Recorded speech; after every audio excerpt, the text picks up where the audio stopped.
November 19th, 1940. Somewhere over the English Channel, a Junkers Ju-88 bomber is flying home through absolute darkness. The crew has dropped their bombs on London. They are 20 minutes from the French coast. Safety. Then the rear gunner sees nothing, hears nothing, but the aircraft shudders violently as 20mm cannon shells tear through the fuselage. One crew member is killed instantly. The starboard engine catches fire. The pilot screams for everyone to bail out. They never saw what hit them. This is the story of the aircraft the Germans never heard coming, and the impossible contradiction at the heart of Britain's night defense. The Spitfire, the most famous fighter in history, was nearly useless after dark. The Beaufighter, a hastily improvised heavy fighter that nobody wanted, became the deadliest night hunter of the Second World War. It was slower than a Spitfire, uglier than a Spitfire, and German bomber crews feared it far more than any Spitfire ever built. By the autumn of 1940, Britain faced a crisis that threatened to break the nation. The daylight battle of Britain had been won, barely, but the victory was hollow. When the Luftwaffe could no longer bomb Britain by day, they simply switched to bombing at night. And against this new threat,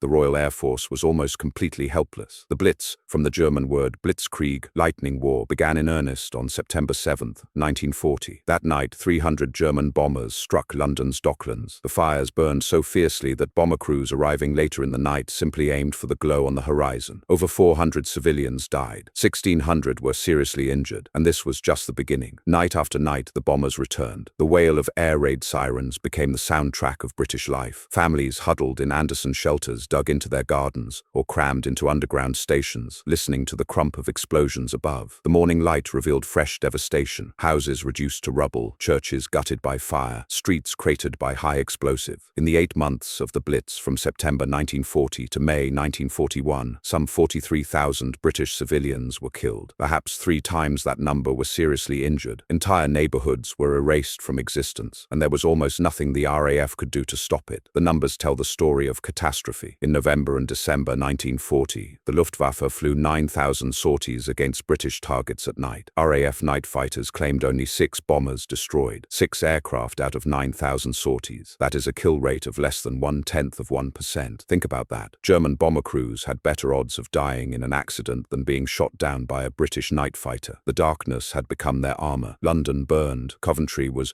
devastated. In a single night, November 14th, 1940, when over 500 German bombers dropped 500 tons of high explosive and 30,000 incendiary bombs on the city. The medieval cathedral, standing for 900 years, was reduced to a shell. Over 500 civilians died. The emergency services were so overwhelmed that fires burned for days, and the RAF shot down precisely 1 German bomber that night. Winston Churchill himself chaired emergency meetings of the Night Air Defense Committee. The pressure on fighter command was immense. Why, the politicians demanded, were Spitfires and Hurricanes not filling the skies and shooting down German bombers? The answer was simple and devastating. The Spitfire, that icon of British defiance, was almost worthless at night. Consider the problem. A Spitfire was designed as a daylight interceptor. Its pilot sat alone in a cramped cockpit, with barely enough room for himself and his instruments. The aircraft had no space for the bulky radar equipment needed to find bombers in the dark. Even if radar could somehow be fitted, there was no room for a second crew member to operate it. A single pilot could not fly the aircraft, navigate, operate radar, and attack targets simultaneously. And even if a Spitfire could find a bomber,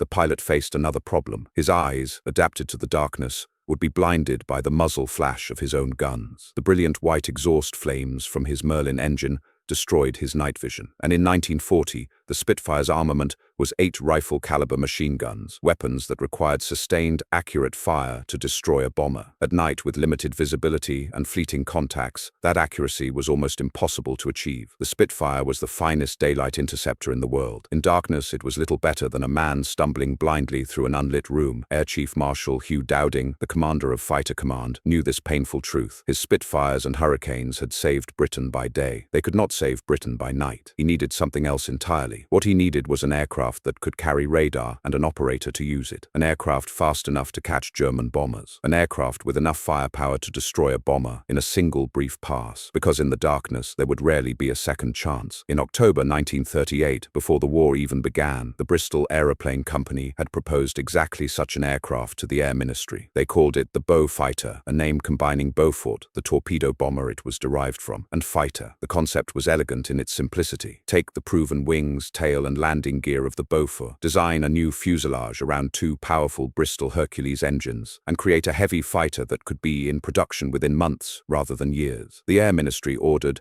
300 Beaufighters before the first prototype had even flown. The first Beaufighter took to the air on July 17, 1939, just 13 months after the design was proposed. In an industry where new aircraft typically required 4 to 5 years from concept to squadron service, this was extraordinary speed, and it was only possible because the Bristol designers had made a decision that would define the aircraft's character. They did not try to make it beautiful. The Beaufighter was, by any aesthetic standard, an ugly aircraft. Where the Spitfire's lines flowed like poetry, the Beaufighter was blunt and brutal. Its nose was short and stubby, a consequence of mounting the Hercules engines well forward to maintain proper balance. Its fuselage was thick and utilitarian. Its cockpit sat high, giving the aircraft an almost top-heavy appearance. Pilots who first saw it were not impressed, but the men who designed it understood something crucial. In war, what matters is what works. Flight Lieutenant John Cunningham was 23 years old when he first climbed into a Beaufighter. Before the war, he had been a test pilot for de Havilland, a young man who had fallen in love with flying at the age of 18 when he joined 604 Squadron, then a weekend volunteer unit known as the County of Middlesex Squadron. He had come through the de Havilland Aeronautical Technical School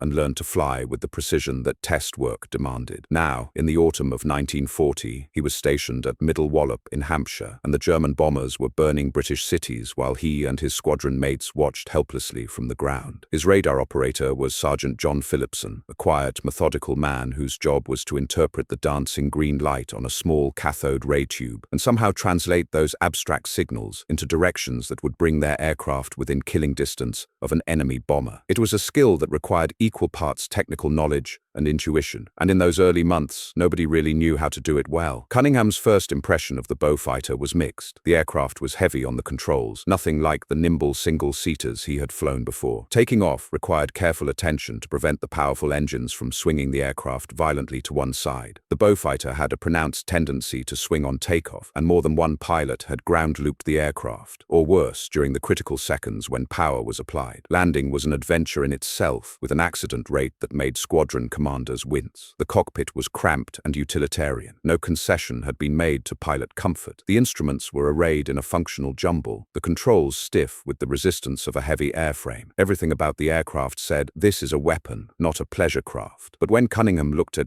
the armament panel, he understood why this aircraft was different. 4 20mm Hispano cannon in the nose, 6.303 Browning machine guns in the wings, 4 in the starboard wing, 2 in the port. This was the heaviest armament fitted to any fighter in the world. A single 2-second burst delivered over 700 pounds of ordnance on target. Against German bombers protected by nothing more than thin aluminum skin and a few defensive gun positions, this firepower was devastating. And then there was the radar. The AI Mark IV was mounted in the Beaufighter's spacious nose, its arrowhead antenna giving the aircraft its distinctive appearance. The radar operator sat behind the pilot, hunched over a cathode ray tube that displayed contacts as glowing blips. The system could detect aircraft at ranges up to 20,000 feet, though effective operational range was usually much less, and guide the pilot to within visual distance of the target. This was revolutionary. For the first time, a night fighter could hunt rather than simply hope. The night of November 19, 1940, changed everything. The temperature at altitude was well below freezing. Cunningham wore his flying suit and leather gloves, but the cold still crept into his bones. Behind him, Phillipson was hunched over his radar scope, the green glow the only light in the darkened cockpit. They had been on patrol for nearly an hour, circling in the blackness, waiting. The ground-controlled interception station at Sopley had been tracking German bombers all night, dozens of them streaming back toward France after unloading their bombs on London. Now the controller's voice crackled through the headphones, calm and professional despite the chaos on his radar screen. Vector 090, bogey 10 miles, Angels 12, closing. Cunningham turned the Beaufighter onto the new heading and advanced the throttles. The Hercules engines responded with a deeper rumble, and he felt the aircraft accelerate. Angels 12 meant 12,000 feet. They were slightly below. He eased the nose up and began a gentle climb. Phillipson hunched lower over his radar scope, watching the dancing green light. The early AI Mark IV was temperamental. Ground clutter filled the lower portion of the screen, and contacts could vanish into noise if the operator lost concentration for even a moment. He had to filter out the interference mentally, searching for the telltale blip that moved against the static background. There, a pulse of light that drifted across the scope with a different rhythm than the ground return. Contact, Phillipson reported. Range 3 miles, slightly below and to starboard. Cunningham altered course. His eyes moved constantly, checking instruments, scanning the darkness ahead, monitoring the engine gauges. The cold made his eyes water, blurring his vision. He blinked hard to clear them. 2 miles, bearing steady. He's weaving. Slightly, probably routine evasion. The Beaufighter closed the distance. At this rate, they would be on top of the German in less than 2 minutes. 1 mile, dead ahead. Same altitude now. Cunningham's pulse quickened. Somewhere in the blackness ahead, a German bomber was flying home, its crew congratulating themselves on another successful mission. They had no idea what was behind them. Half a mile. You should be able to see him. At night, peripheral vision was more sensitive than direct sight, a quirk of human biology that night fighter pilots learn to exploit. Cunningham let his gaze drift slightly off-center, searching for any variation in the absolute blackness ahead. His hands tightened on the control column. The darkness outside was total. No moon, no stars visible through the cloud layer. The Beaufighter's engines seemed impossibly loud in the silence. And then, impossibly, he saw it, a darker shadow against the darkness. The distinctive twin-engine silhouette of a Junkers Ju-88, perhaps 200 yards ahead and slightly below. The German crew never knew the Beaufighter was there. Cunningham closed to 200 yards, close enough that he could not miss, and pressed the firing button. The 4 cannon roared, their muzzle flash strobing the darkness. The entire aircraft shuddered with the recoil. In that brief, violent moment, explosive shells and incendiary rounds hammered into the Junkers. The bomber's starboard engine exploded in flames. The aircraft lurched sideways, mortally wounded. Through the fire, Cunningham could see the crew bailing out, their parachutes blossoming white against the orange glow. One man's parachute opened over the English Channel. He would not survive the cold water. The Junkers crashed near East Wittering at 0:35 hours, November 20th. This was the first successful airborne radar-guided interception kill in history. It marked the beginning of a new era in aerial warfare. But the British government faced a problem. Radar was one of the war's most closely guarded secrets. If the Germans learned that British night fighters could see in the dark, they would develop countermeasures. The advantage would be lost. So the Ministry of Information created a story. John Cunningham's extraordinary success, they told the press, was due to his exceptional night vision. They claimed he ate carrots, rich in vitamin A, to enhance his eyesight. The newspapers loved it. They nicknamed him Cat's Eyes Cunningham. The public believed a gifted pilot with remarkable vision was personally hunting German bombers through the darkness. It was pure propaganda, and it worked beautifully. The Germans, monitoring British news, concluded that the RAF was simply fielding exceptional pilots with superior natural abilities. They did not realize that every Beaufighter carried electronic eyes that could pierce the darkest night. Through the winter of 1940 and into 1941, the Beaufighter squadrons grew more experienced and more deadly. The learning curve was steep. Pilots had to master the temperamental aircraft. Radar operators had to develop the intuitive skill needed to interpret their primitive displays. And ground controllers had to perfect the techniques of vectoring fighters toward targets. But as proficiency improved, so did results. Air Marshal Sholto Douglas, who replaced Dowding as commander of Fighter Command in November 1940, noted a remarkable statistic. By early April 1941, Beaufighters equipped with radar were flying only 21% of night fighter sorties, but they were responsible for 65% of all German aircraft destroyed, 21% of the flights, 65% of the kills. This was the beginning of the end for the German night bombing campaign. The mechanics of death in the night sky were brutal and efficient. A Beaufighter crew would be scrambled from their airfield, Middle Wallop, Tangmere, Kenley, dozens of stations across southern England. The pilot would race from the dispersal hut to his waiting aircraft, often still pulling on his gloves, while ground crew helped strap him into the cockpit. The radar operator would already be at his position, warming up the temperamental electronics. Takeoff at night required absolute concentration. The Beaufighter's powerful engines produced enormous torque, and pilots had to compensate constantly with rudder pressure to keep the aircraft straight. The flare path, a line of dim lights marking the runway, was the only visual reference. Once airborne and climbing into the blackness, the pilot transferred to instruments, and the controller's voice became his eyes. Ground controllers would track incoming German German bombers on their radar and vector the fighter toward a contact. The controller's voice was calm, professional, deliberately emotionless, a steadying presence in the darkness. Range 10 miles, alter course to 045. Bogey is at Angels 14, speed 180. The radar operator would then take over, guiding his pilot through the final miles until visual contact was achieved. This handoff, from ground control to airborne radar to the pilot's own eyes, required precise coordination. Too aggressive, and the Beaufighter might overshoot its target. Too cautious, and the German bomber would escape into the darkness. The approach was always from behind and below. German bombers carried dorsal gunners, men positioned on top of the fuselage to watch for attacking fighters. But these gunners struggled to see anything against the black landscape below. The human eye cannot detect motion against a featureless background. A Beaufighter approaching from underneath,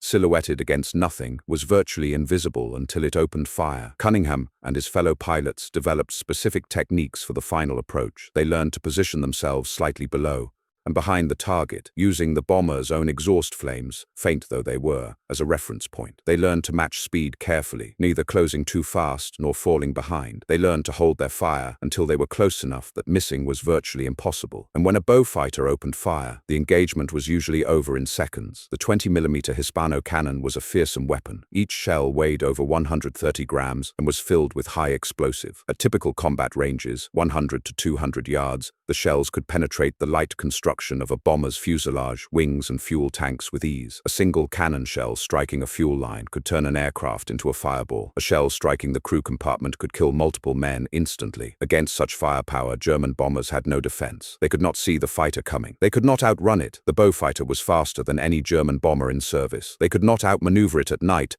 when pilots lacked visual references for orientation. They could only hope that this night, the invisible killer in the darkness would find someone else. Bob Bram was another pilot who mastered the Beaufighter. Just 21 years old, the son of a vicar, Bram had the kind of aggressive instinct that made some men natural hunters. Flying with 29 Squadron, he had scored his first victory in August 1940 during the Daylight Battle of Britain, a Messerschmitt 110 that he had pursued with reckless determination. When his squadron converted to Beaufighters and the night fighter role, Bram took to it with natural aptitude. Where Cunningham was methodical and precise, Bram was aggressive and instinctive. He preferred to close to extremely short range before firing, sometimes as close as 50 yards, to ensure absolute destruction of his targets. This was dangerous flying. At 50 yards, any debris from an exploding bomber could damage or destroy the attacking fighter. But Braham calculated that the certainty of a kill outweighed the risk. His radar operator, Sergeant Styx Gregory, learned to trust Braham's judgment even when the pilot seemed to be cutting things impossibly fine. Gregory would watch his scope and call out the range, his voice steady despite his racing heart. 100 yards, 75 yards, 50 yards, and still Braham would hold his fire, waiting until the bomber filled his windscreen. On the night of April 13, 1941, Braham demonstrated why German crews had learned to fear the Beaufighter. The evening had started badly. Low cloud covered much of southern England, limiting visibility and making interceptions difficult. Bram and Gregory had already aborted one patrol when their radar developed a fault. Now they were airborne again, the equipment functioning properly, hunting for targets in the murky sky. Vectored toward a contact over the English Midlands, Bram and Gregory made radar contact at 3 miles. The target was heading southeast, toward home. Gregory guided them in through broken cloud, updating the range and bearing every few seconds. The clouds were ragged at this altitude, alternately obscuring and revealing the darkness beyond. Bram flew with light touches on the controls, trying to anticipate the turbulence that came with each cloud encounter. At half a mile, Braham caught a glimpse of their target through a gap in the clouds, a Heinkel Ho-111 cruising homeward at 10,000 feet. The distinctive elliptical wings and glass-nosed cockpit were unmistakable even in the darkness. The German crew never saw him. Braham closed to 100 yards, positioned himself slightly below and behind the bomber, and held his position for several heartbeats. He could see the exhaust flames flickering from the Heinkel's engines. He could see the dark shape of the dorsal gunner's position. The German gunner was looking in entirely the wrong direction. Braham pressed the firing button. The 4 cannon roared. The night exploded in muzzle, flash, and tracer. The shells walked across the Heinkel's wing route and into the fuselage, each impact marked by a flash of detonation. The bomber's port engine exploded in a ball of orange fire. Flaming debris spun away into the darkness,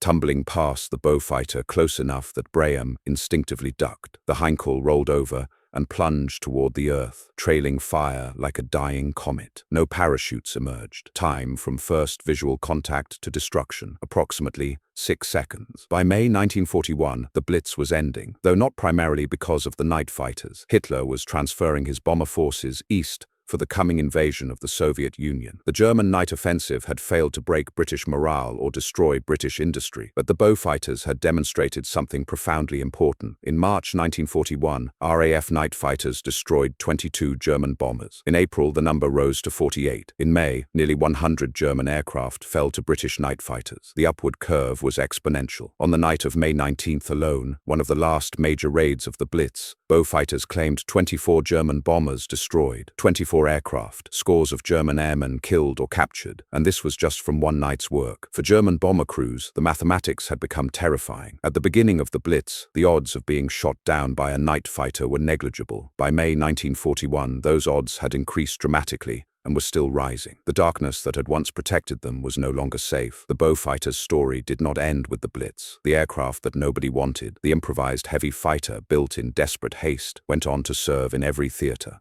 of the Second World War, and in roles its designers never imagined. In the Mediterranean, Beaufighters hunted Axis shipping with rockets and torpedoes. The Beaufighter proved ideal for the anti-shipping role. Its range, over 1,500 miles with internal fuel, allowed it to reach targets far out in the Mediterranean. Its speed and firepower made it deadly against lightly armed merchantmen and their escorts, and its rugged construction meant it could absorb punishment that would have destroyed a lighter aircraft. The torpedo-armed variant, nicknamed the Torbeau, entered service in late 1942. Pilots learned to approach their targets at wave-top height, so low that their propellers sometimes clipped the waves, releasing their torpedoes at ranges as close as 500 yards. It was terrifying, exhilarating flying. Many crews never returned. Off the coast of Norway, strike wings of Beaufighters, sometimes 40 or 50 aircraft strong, devastated German convoys with coordinated attacks that combined cannon, rockets, and torpedoes in a storm of destruction. The tactics were carefully choreographed. Flak suppression aircraft would go in first, diving on the escort vessels and silencing their guns with cannon fire and rockets. Then the torpedo bombers would make their runs, flying through the chaos at mast height, while the suppression aircraft circled to attack again. The North Coast Strike Wing alone accounted for over 150,000 tons of shipping and 117 vessels, for the loss of 120 Beaufighters and 241 aircrew killed or missing. This was half of all shipping sunk by strike wings between 1942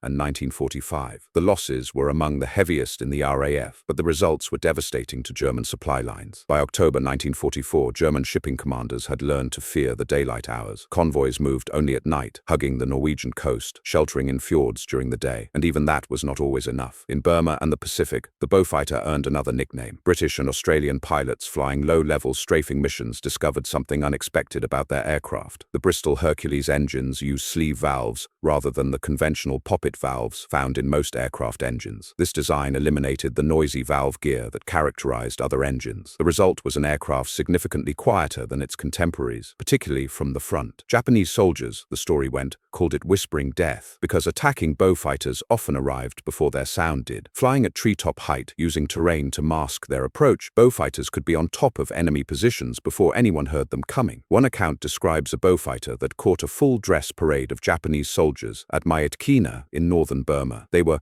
celebrating the emperor's birthday, drawn up in a hollow square around a flagpole bearing the rising sun. High-ranking officers sat on horses before their assembled troops. The pilot approached at low level through a mountain valley, the terrain screening the noise of his engines. By the time the Japanese heard the aircraft, it was already over them, cannon blazing. Officers were toppled from their saddles. The flagpole was shattered. The rising sun fell into the carnage. Whether the nickname truly came from the Japanese or was invented by British pilots and propagated by journalists hardly matters. The Beaufighter had earned its fearsome reputation in every theater where it served. By September 1945, when British production ended, 5,564 Beaufighters had been built. The aircraft served in the Royal Air Force, Royal Australian Air Force, Royal New Zealand Air Force, South African Air Force, Royal Canadian Air Force, and even, under Lend-Lease arrangements, the United States Army Air Forces. It was replaced eventually by the de Havilland Mosquito, a faster and more versatile aircraft that took over both the night fighter and strike roles. But the Mosquito was a purpose-designed aircraft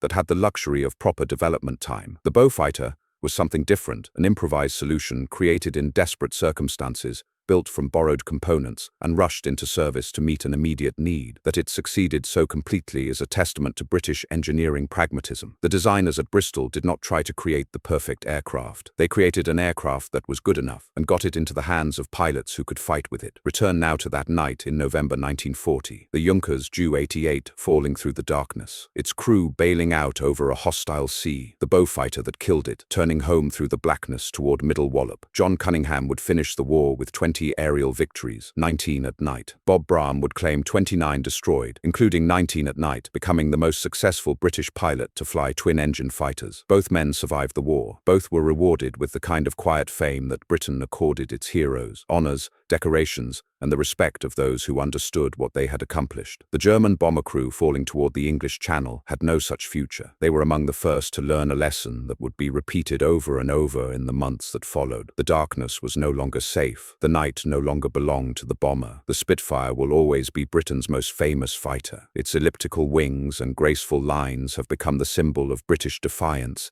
In 1940, when people think of the Battle of Britain, they think of Spitfires. But Spitfires could not see in the dark. The Beaufighter was slower than a Spitfire, 320 miles per hour compared to over 400. It was uglier than a Spitfire. It was harder to fly than a Spitfire. No one ever called it beautiful. But when German bomber crews flew through the night skies over Britain, it was not Spitfires they feared. It was the aircraft they never heard coming. The 10-gun terror, the whispering death, the Bristol Beaufighter. And that is why German bomber crews feared British Beaufighters more than any Spitfire ever built, because the Spitfire needed daylight to find its prey. The Beaufighter could see in the dark, and in the darkness over Britain in 1940 and 1941, that made all the difference in the world.